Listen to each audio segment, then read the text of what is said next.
I slept very well, and I had one of the greatest weekends of my life. Um, Today, as some of you might know, is my birthday. Um, it's a significant birthday for several reasons. The first reason is that I turn the big 40, 40. Um, that's a big deal, I guess. That's not as big of a deal to me as the other point. The other point is that I am experiencing this birthday without my mom for the first time in my life. Uh, I was born in 1980, and I was born on my mom's birthday and Father's Day of that year. So it was it's a big day in the King family. Um, so anyway, yeah, it's the first year without my mom. So that feels big. Yeah, it feels pretty big. But let's stay on track here, King. So anyway, the weekend was just awesome. My wife got me my birthday present, and what she gave me was 2 days working on whitewater kayaking on the James River with RVA Paddle Sports, and it was just amazing. Man, it was fucking amazing.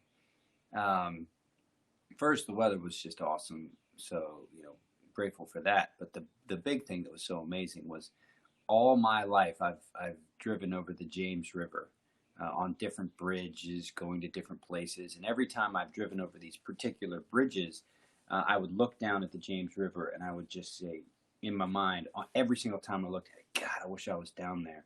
Oh, I wish I was in those rapids. Or, oh, I wish I was floating past those little rocks. Oh, I wish I was down there. Well, this weekend, Saturday and Sunday, I got to be down there. And I got to be on a whitewater kayak, and I got to be going through these little rapids. I'm a rookie, so they were putting me through class 1, 2, and little baby 3 rapids, so it wasn't anything too big of a deal. But, for a brand new kayaker, this was a big deal. So it was just amazing. It was awesome. I couldn't have asked for anything more perfect. But it really just like hit me over and over and over again while I was, floating down the river, while I was inside these moments of rapids. And some were significant, right? Not tiny, not huge, but significant for a novice to be like, whew. And I remember each wave. I remember where we went, when we went where, and I remember these moments so clearly. And I remember moments of just floating down the river and just being like smiling like an idiot, like just wide-eyed, just like, this is awesome. This is the greatest shit ever. This is awesome. And I just remember that. And it's funny, as yesterday, the last day, as we ended on the last day, the people running the show are young. These are young guys. Just one of the people that was kind of in charge, he's 18. And this kid's everything you'd ever want in an American kid. Like he's just full of confidence and compassion and just really, really an intelligent, special human being. And his buddy was just the same. And so we're on our way back and we're about to finish up, and I hear 556 and I hear 22 and I hear AK. And I'm like, and so I was like, you guys talk about firearms? They're like, yeah, you know anything about firearms? I was like, yes, I do. And so we started talking about firearms, and they were like, man, my friend has this weapon and we fired it. My friend has this weapon and we fired it. And we just started rapping about firearms, and it just it just it all kind of flowed together, right? When you fire a weapon, right, there's an edge to it. There's an edge of fear. There's a reality check that comes with the fact that you're firing a live round. So when you come online to fire a weapon, it's exhilarating because there's an element of risk, right? It's the same on the river. There's an element of risk, and there's with this element of risk comes this intensity at the moment. And so as we were talking about firearms, I was comparing it to the rafting and all this other kind of stuff. And it just hit me that, I hadn't remembered the last time I just really felt joy, like just absolute joy. And I did over the weekend, and I think it was very apropos that we were talking about firearms at the end, because I've also felt that way with firearms. Like, I've felt with firearms just an unbelievable sense of joy firing a weapon. I mean, oh man, so much fun, so much power, so much exhilaration, and it's all within me to kind of like engage it. Oh, so fun. So fun. And I remember BRM, basic rifle marksmanship training, and basic training, and I just couldn't wait for it to begin. I couldn't wait to be online. I couldn't wait to fire the weapon. I remember being a little kid, and my buddy, my cousin, I think, was like, "Yeah, we got an SKS assault rifle with a modified trigger housing. That thing will go full auto." And man, oh, so much fun. So I bring all this up not to glorify violence or guns, but to talk more about joy, more about the aspect of joy, and how to think more strategically about joy. And in particular, in the front end of the week, we're really talking about the arts of war, but in particular around firearms and around experiencing that sense of joy. I see a lot of my friends on Facebook, they'll use the weekend to go out and shoot. Or if you are shooting in these competitions, these competitions are so cool. My gosh. Just, pop, pop, pop, pop, tink, tink, tink, tink, tink, tink, tink. Or I went to one called the Zombie Invitational, which was a 3-gun match, and that was so sweet. Totally fun. And part of what's so fun about it is you get the experience. It just opens you wide up. You get to be around other people who are equally opened up by the experience, and you just get to share in joy. And what that means is you are present, you are calm, you're not back here in the meat, you're up here in the human, and you're just really enjoying yourself. And it's such a wonderful thing, and it's really, really good for you, right? I'm not going to go into all the science, but it is by the truckload. There's so much that says your hormones and your blood pressure and all this other stuff, whatever. But the main point I'm trying to offer is that we have to be strategic about it. And I think we do a really good job about this in the context of birthdays, right? So it's my birthday today, and my family have been, sharing little things with me, buying me things, preparing special dinner, all that other kind of stuff, and making me feel special, and it's just the best. And so we do that for everybody in America. We give each other a birthday, and that's kind of being strategic, right? Life is hard. Life is hard. It's kind of why I'm going in this direction this week, because last week was implicit bias. It's a hard topic, but life is hard. Life is very hard. I mean, the basic story of the Buddha is that suffering exists no matter how much you have or what station in life you're in. Suffering just is. And so we have to be strategic about how we confront that, because it's hard. Life is very hard. And so finding ways to help people experience joy, share our joy, but to give people a sense of access to joy is just absolutely necessary. So I just wanted to bring that up. I wanted to bring that up and talk about it this week, being strategic about joy, and see what you guys came up with. So, real quick, and then we'll get into the training. The thing with firearms, and the thing with nature, the thing with interacting with kind of the fullest of nature's expression, fire, water, fire for a firearm, water for whitewater rafting, earth, rock climbing, all these kind of elemental stuff, right? Interacting with the elements, right? There's something there that can really bring out the joy inside of us. And so I just want you to think about that. Are you being as strategic as you could be about joy? Are there aspects of your life that you could fill with more joy if you were a little bit more strategic about it? And are there aspects of your friends or family's lives that you could give them an experience of joy in a more strategic way? So, in the context of firearms today, I'm usually talking about this or that or other firearms. Not today. Enjoy them. God, enjoy them. Enjoy them so much that you're so grateful that after you do your 3-gun match or after you do your shooting on the range or whatever, you come home and you clean that bad boy up and you set it on the counter and you look at it and you're just like, man, that's beautiful. That is freaking gorgeous. Oh, and I also heard there's a new type of firearm called an RN, which combines an AK with an AR platform. I want to see that. I want to shoot one. But yeah, be more strategic about joy. You know, if there's some joy that you could put into your week this week, do it. Freaking do it. Make it happen. Make it happen. Put some work into that. If you could bring joy to other people, make it happen. All right. Let's train mindfulness.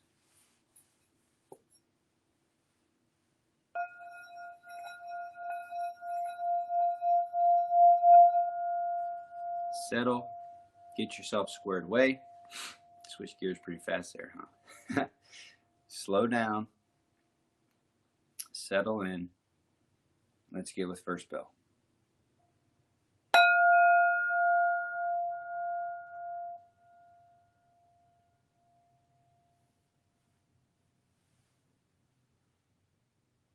Sound.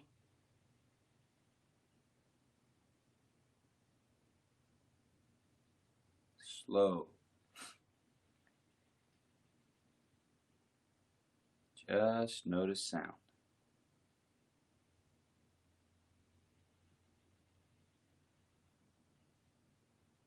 When you think about sound, think about the different kind of sound waves, right? If it's a bird, chip, chip, chip, chip, chip, chip, chip, chip, chip. You imagine the waves that are coming at you as short and spiky. You know, if it's a hum, imagine that wave being kind of long and smooth. Silence. Imagine silence just being a flat line. A flat line. And for me, there's a train off in the distance, and if I imagine sound as these lines, there's this deep, like rumbling, kind of like sound, and then there's the horn, and there's the kind of low sound of the heavy metal moving across the tracks. That's to the front and to the right of my experience, and then there's the bird to the left. Then to the front right is the refrigerator. And then there's all these pockets of silence everywhere. And so in my mind, this experience of sound has this very dynamic, very full representation that my mind is holding together. It's holding it together in the moment. In the moment. It's holding it. And I'm kind of holding my mind, holding the presentation of the present moment.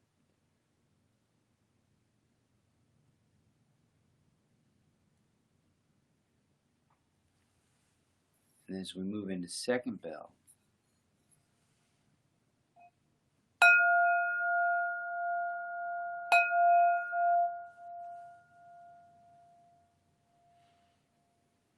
send the mind to ground. Send the mind to ground. Remember, ground is everything beneath you, everything you're connected to.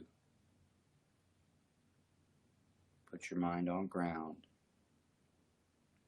and hold it there. Hold your mind's focus on your body at the ground.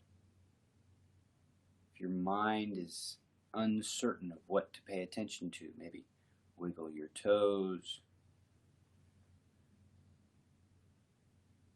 Notice what leg is over what leg if you're sitting crisscross applesauce. or notice if more weight is to the front of your foot or to the heels of your feet or to the sides if you're sitting in a chair.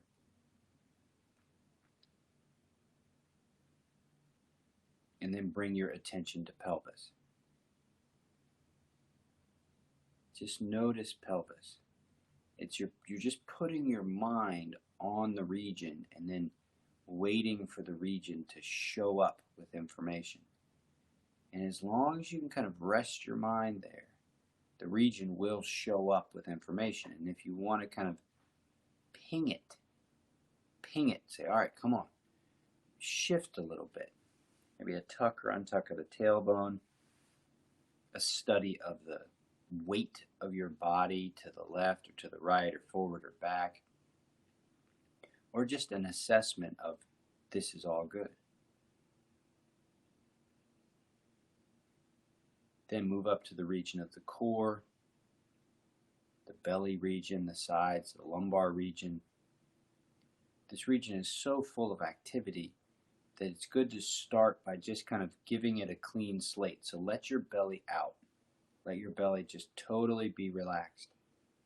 And just feel that for a second. Feel that for a second. If you split your belly in half, right side of the belly button, left side of the belly button, is there any sensational difference, right side, left side? Maybe a holding in one side and an absence of that holding in the other. Just notice.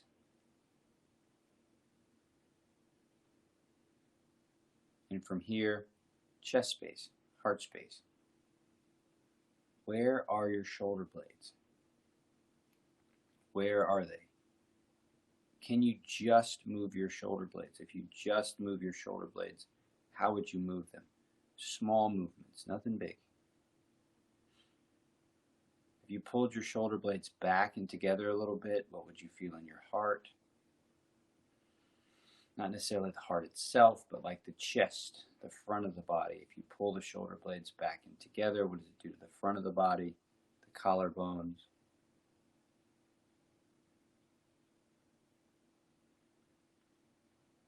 Going into the throat, relax the jaw, let the tongue be heavy in the mouth. And one way to think about that is letting the tongue, especially in the back, spread out. So it's not kind of engaged in any way. It just spreads out flat at the back of your mouth and in your mouth.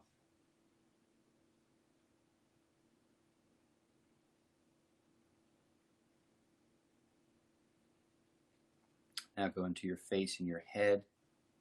Soften behind the eyes. Soften at the nose. Soften the mouth, the cheeks.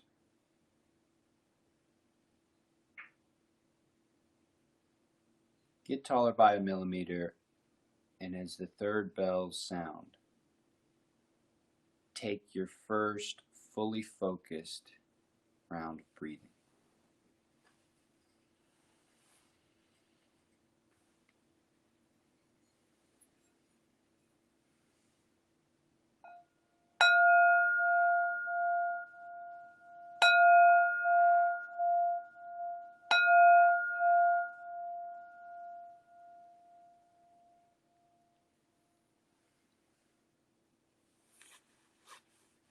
Where'd your breath go when you took that first full round?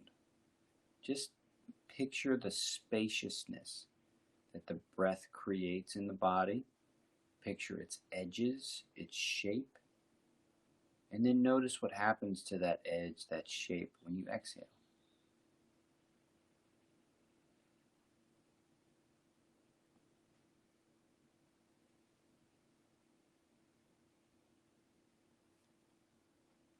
Now breathe in and out through the mouth, same thing. Notice what happens, the shape, the edges, and then notice where they go when you exhale.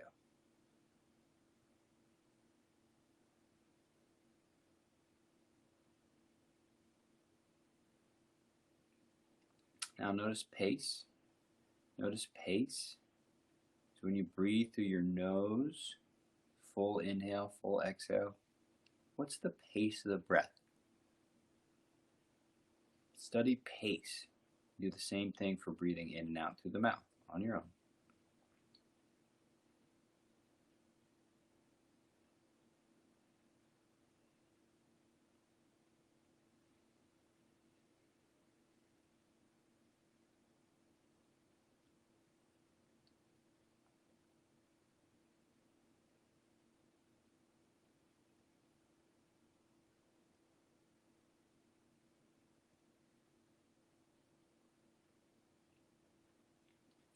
Now study location. Study location. So as you breathe in for your next round, first nose, then mouth, I want you to focus on what part of your body fills up first. So when you start to breathe in deep, where do you feel a sense of filling up first? Just notice that on the inhale for the nose and the mouth, and inhale, exhale for the nose, and inhale, exhale for mouth when you're ready.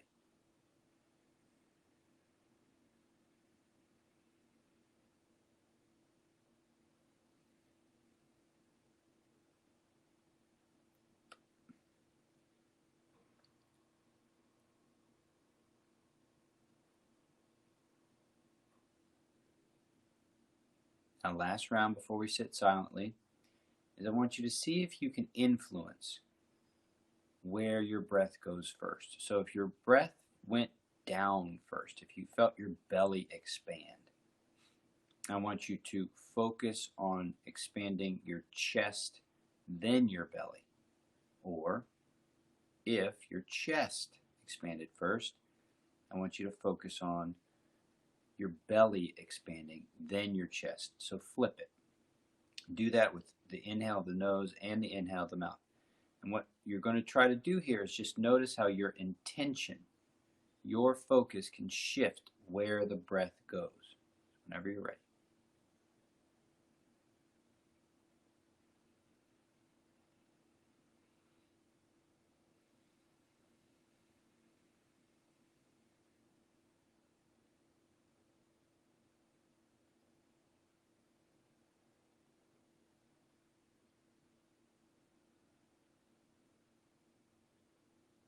Now for a minute, you've got your own time to work on your breath however you want.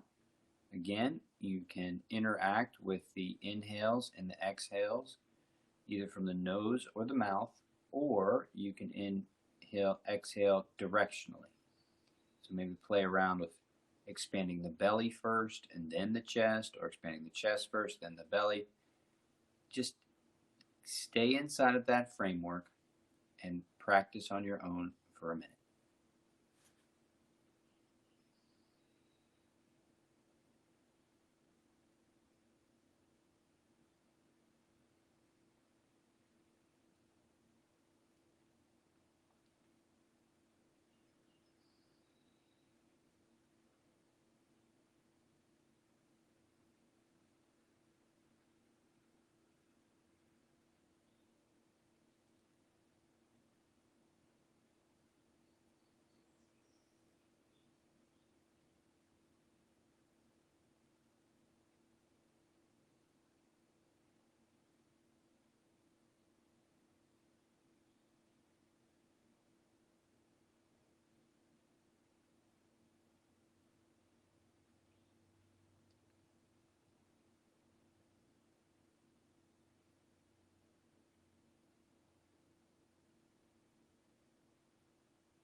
Intentions. Intentions. What are your intentions? Be more strategic about joy. Let's get it in there this week. Let's get some joy in there this week. So, I would love to hear one of two things. And I think everybody would like to hear this. I mean, this is training for veterans and then everyone else. Everyone's welcome, but first we're talking to veterans. And we all have relationship to guns. I would love to hear and see pictures of your favorite firearms and which ones fill you with joy. And when the last time you fired in maybe some form or fashion that you just freaking loved. You were just like, it's just the best. Love to hear about that. And that's number one. Number two, I'd love to hear how you're being more strategic or how you're thinking about being more strategic about adding joy to your life.